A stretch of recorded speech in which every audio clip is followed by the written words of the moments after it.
역사를 많은 사람들이 공부를 합니다. 역사 공부에 가장 중요한 핵심이 있습니다. 이 역사 공부는 뭐가 중요하냐면요, 이 시대를 구분하는 게 상당히 중요합니다. 뭐 그때 이런 일이 있었더라, 그때 이런 일이 있었더라라는 것을 단편적으로 이해하는 것보다 이 시대를 구분하는 것. 우리나라 한국의 역사를 어떻게 공부하면 좋을까요? 뭐부터 공부를 해야 될까요? 세종대왕이 뭐 이렇게 했다더라, 감감찬 장군이 이렇게 해서 전쟁에서 이겼다더라. 그런 것들도 중요하지만 우리에게는 고조선, 또 삼국시대, 통일신라시대, 고려시대, 조선시대, 대한제국, 이렇게 시대를 딱 나눠놓고 나면 그 시대 속에서 있었던 일들이 딱 자리가 잘 잡히게 되거든요. 그리고 이러한 시대의 구분들은 분명히 어떠한 한 사회의 변화들을 우리는 보게 되더라는 것이죠. 그렇습니다. 성경에서도요, 성경을 그냥 우리가 읽는 것도 중요한데요, 성경이 제시하고 예수님께서 하신 말씀의 그 중요한 그런 포인트들을 우리가 좀 잘 이해하게 되면요, 성경을 더 온전하게 이해할 수가 있는 것입니다. 그래서 우리 성도님들이 꼭 한번은 공부하고 정리해야 되는 내용이 뭐냐? 하나님 나라라는 거죠. 하나님 나라라는 거예요. 지금 새벽에 누가복음을 보고 있고 금요기도회 때는 우리가 사도행전을 보고 있는데요, 누가와 사도행전은 같이 좀 많이 연결된 부분이 있습니다. 특별히 예수님이 가르쳐 주신 하나님의 나라가 누가복음 안에서 있다면, 사도행전은 예수님이 가르쳐 주신 그 하나님의 나라가 구체적으로 교회를 통하여 어떻게 확장되는가를 보여주고 있습니다. 특별히 성령 강림 사건을 통하여 하나님의 나라가 어떻게 드러나는지를 우리는 사도행전을 통하여서 알 수가 있다는 것이죠. 오늘 말씀을 좀 우리가 살펴보면요, 예수님께서 그 한 귀신을 쫓아내는 일로 이 이야기는 시작되고 있습니다. 14절 말씀 보니까요, 예수께서 한 말 못하게 하는 귀신을 쫓아내시니. 한 사람이 말을 못했어요. 그런데 그가 말을 못하는 이유는 무엇이었습니까? 귀신이 들려서 말을 못하게 됐다는 거죠. 우리는 여기서 많은 것들을 생각할 수가 있습니다. 귀신이 말도 못하게 하고, 귀신이 못 듣게 하고, 귀신 때문에 질병에 걸릴 수도 있구나, 그럴 수도 있죠. 그럴 수 있습니다. 근데 우리가 한 가지 기억할 것은요, 모든 막 질병과 아픈 것이 다 귀신 때문에 그러는 건 아니에요. 이 김기동 씨라고 그 사람은 이렇게 주장을 합니다. 감기가 걸려도요, 감기 귀신이 들린 거예요. 그래서 약을 먹고 쉬고 치료를 받는 게 아니라 이 축사를 합니다. 귀신 떠나가라는 거죠. 감기 귀신이 떠나가면 감기가 낫게 된다라는 그러한 생각을 하고 있습니다. 그런데 예수님이 지금 여기에 말 못하게 하는 그 귀신을 쫓아내신 이 사건은, 내가 말 못하는 귀신을 쫓아냈으니까 니들도 똑같이 해라가 아니에요. 지금까지 사단이 강한 자로서 견고하게 아무도 사탄의 일들을 막지 못했습니다. 그런데 예수님이 오셔서 그 사탄의 견고한 진들이 무너지는 것이죠. 그것을 가시적으로 지금 보여주고 계신 모습이라는 거죠. 귀신이 쫓아난 사건, 이제 우리도 감기 귀신도 쫓고 암 귀신도 쫓고 디스크 귀신도 쫓고 하자, 그렇게 하라는 말씀이 아니라, 예수님의 이 행동은 예수님으로 말미암아 새로운 시대, 하나님의 나라가 도래했다는 것을 보여주는 행동이라는 것입니다. 그렇습니다. 그러니까요, 여기 보십시오. 귀신이 나가매 말 못하는 사람이 말하는지라 우리들이 놀랍게 여겼다라고 이야기를 해요. 이러한 놀라운 일들을 보니까, 야, 이렇게 귀신을 쫓아낸 힘의 출처가 뭐냐, 사람들은 그것을 궁금하게 생각했고, 예수님을 폄하하는 사람들은 뭐라고 얘기하느냐, 저 예수가 귀신을 쫓아낸 것은 귀신의 왕 바알세불의 힘으로 쫓아낸 거다. 이렇게 예수님을 귀신의 사탄의 중개자라고 이야기하고 있는 것이죠. 이 바알세불이다라는 것은, 이 바알이라는 것은 우리가 뭐 주인이라는 뜻도 있고 그래요. 이 세불이라는 것은 어떤 의미가 있냐면 성소라는 그런 의미가 있더라고요. 이 바알이 있는 곳이 바알세불이에요. 바알의 통치가 있는 곳이 바알세불이에요. 다른 말로 바알세불은 사탄이라고 이야기할 수 있습니다. 자, 우리가 사탄의 다른 말은 마귀입니다. 마귀 들과 싸울지라 죄악 벗은 형제여, 그거는 좀 잘못된 가사예요. 마귀는 단수입니다. 하나입니다. 귀신의 왕이죠. 귀신의 왕이에요. 사탄과 마귀는 똑같은 단수입니다.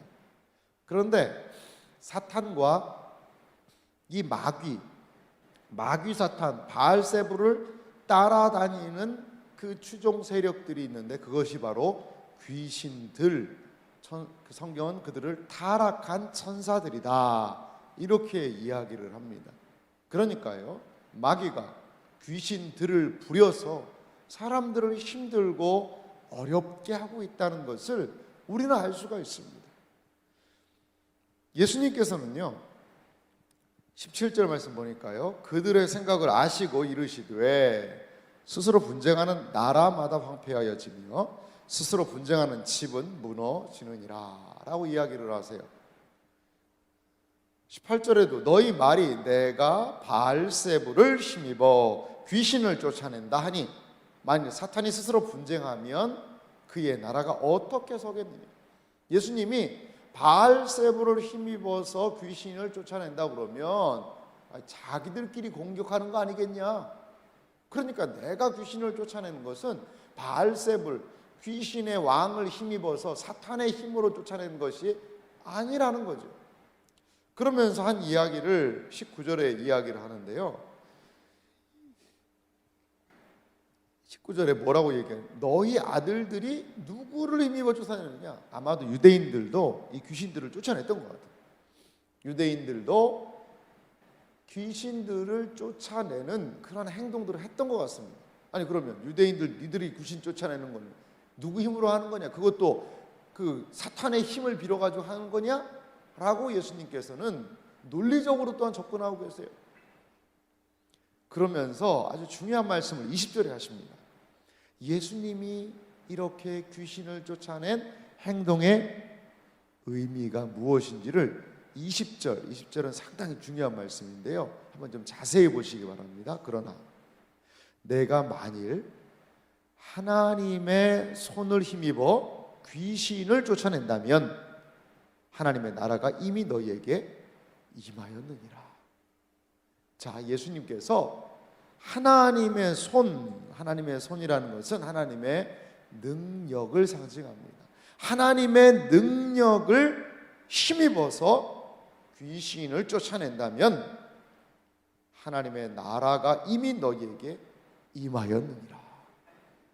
예수님은 누구를 힘입어서 귀신을 쫓아내셨을까요? 하나님의 힘을 힘입어서 귀신을 쫓아내셨겠죠. 그러면 어떻게 된다는 거예요? 하나님의 나라가 지금 이미 여기에 임했다는 거예요. 하나님의 나라를요, 죽은 다음에 가는 곳으로 생각만 하면 이 말씀은 절대 이해할 수가 없습니다. 돌아갈 내 고향 하늘나라, 이것만 생각한다면 이게 무슨 말이지? 예수님이 귀신을 쫓아내서 하나님 나라가 임했다고 그러면 하나님 나라는 내가 죽어서 갈 나라인데 이게 어떻게 되는 건가? 거기서부터 머릿속이 혼란스러워지는 것이죠. 하나님의 나라는요, 현재성이 있습니다. 이미 하나님의 나라가 이 땅에 온 거예요. 하지만 한 가지 우리가 기억할 것은요, 아직 하나님의 나라가 완성된 나라가 오지 않은 것이지요. 이미 하나님의 나라가 시작이 됐어요. 하지만 아직 완성된 하나님의 나라는 오지 않았다는 것이죠. 하나님의 나라는 현재적으로 와 있습니다. 하지만 하나님의 나라는 최종적으로 이루어진 것은 아니라는 것이죠.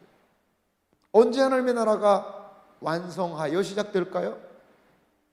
완성된 하나님의 나라의 시작은 예수 그리스도의 재림을 통하여 일어나는 것입니다.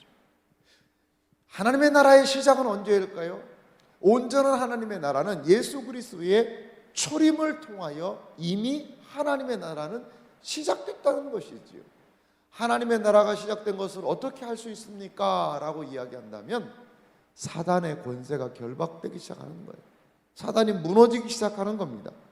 그래서 예수님은 21절부터요, 이 사단과의 전쟁을 이렇게 이야기를 하세요. 강한 자가 무장을 하고 자기 집을 지킬 때에는 그 소유가 안전하되. 이 강한 자는 누구를 상징할까요? 사탄을 상징합니다. 사탄을 상징해요. 자기 집이라는 용어가 있는데요, 집이라는 번역보다 성이라는 번역이 더 좋다고 그래요. 이 집이라는 오이코스라는 단어가 쓰이지 않고 성을 의미하는 단어가 쓰인 거예요. 그래서 사단이 무장을 하고 자기의 성을 딱 지키고 있는 거죠. 사람들을 노예로 삼고 있어요.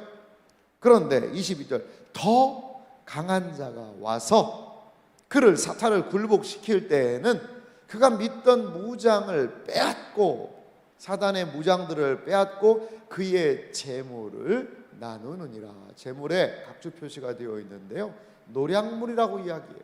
사탄이 뺏어갔던 것들이에요. 사탄이 노랗게 갔던 것들이에요. 그 모든 것들을 나누게 되는 것이지요. 사탄의 재물들이 무엇일까요? 바로 영혼들이죠. 수많은 사람들이 사탄의 노예가 되어서 말 못하게 하기도 하고요. 거라사인의 그 사람은 군대 귀신이 들어가서 한 영혼을, 막달라 마리아에게 7 귀신이 들어가서 사람 그 영혼들을 쥐고 있는 것이지. 두려움을 주고 공포를 줘서 사탄의 마귀의 자식들로 삼고 있는 것이죠. 그런데 예수 그리스도께서 오셔서 더 강한 자가 되셔서 사단의 권세를 결박시키시고 사단이 더욱더 힘 못 쓰게 하는 것이죠. 예수 그리스도의 결정적인 승리는 어디에서 일어났을까요?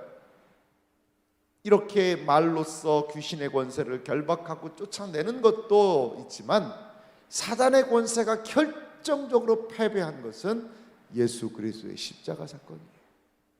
예수 그리스도께서 십자가를 지시고 부활하심으로 말미암아 사탄의 허리가 부러져 버린 것입니다. 더 이상 힘을 쓰지 못하는 거예요.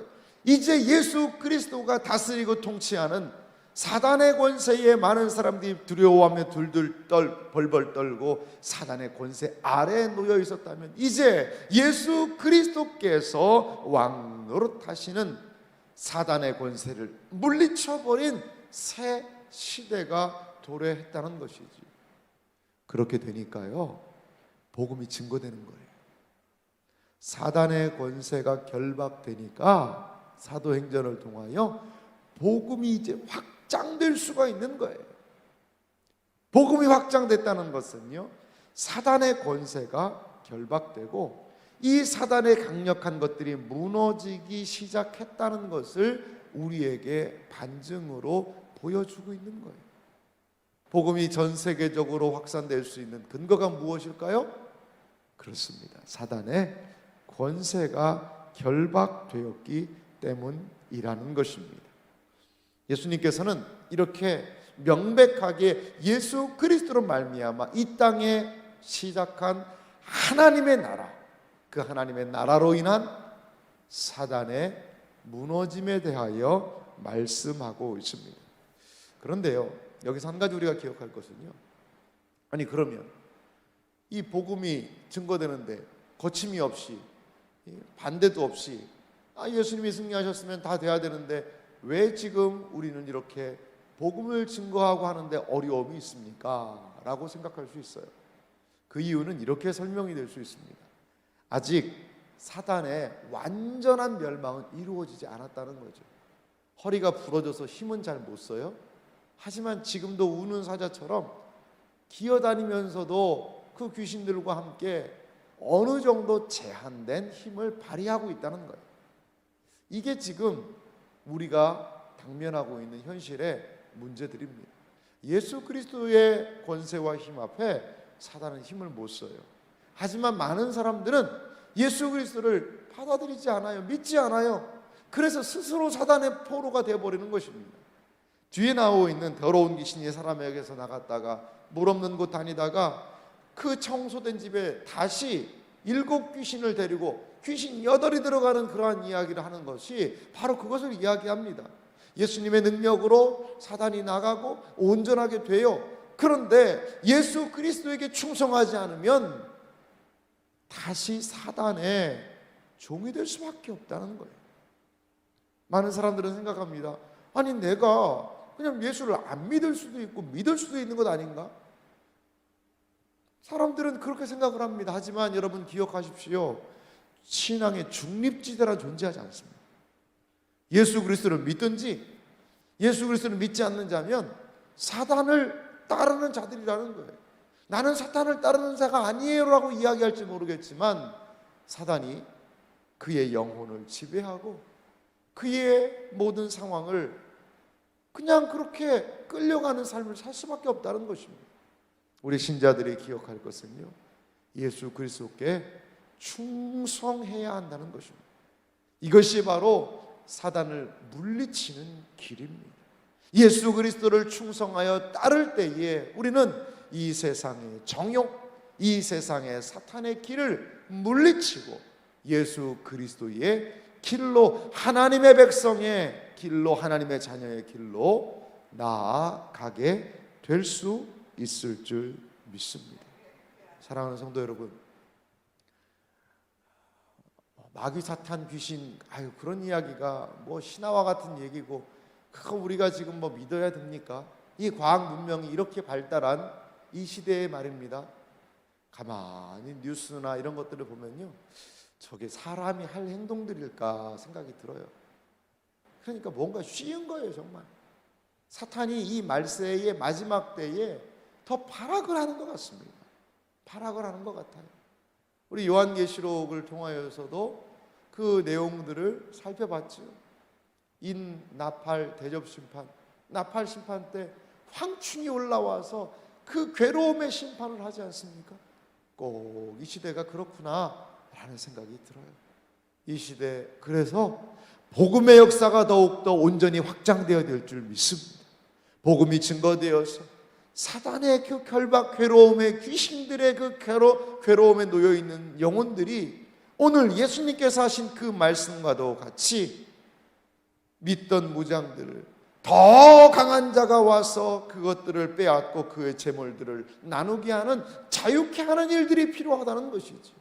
이 시대에 저는 TV를 보고 많은 고통 속에 있는 사람들, 돈의 노예가 되어서, 쾌락의 노예가 되어서, 이 세상을 즐기는 것에 노예가 되어서 달려가고 있는 인생들에게, 자신이 사단의 권세 아래에 있는 것도 알지 못하고 살아가는 그들에게 예수 그리스도의 복음이 증거되어서 그들의 모든 결박이 풀어지고 참된 주님이시요 참된 생명의 근원이신 주님께로 수많은 영혼들이 돌아와야 되는 시대가 우리 시대임을 믿습니다.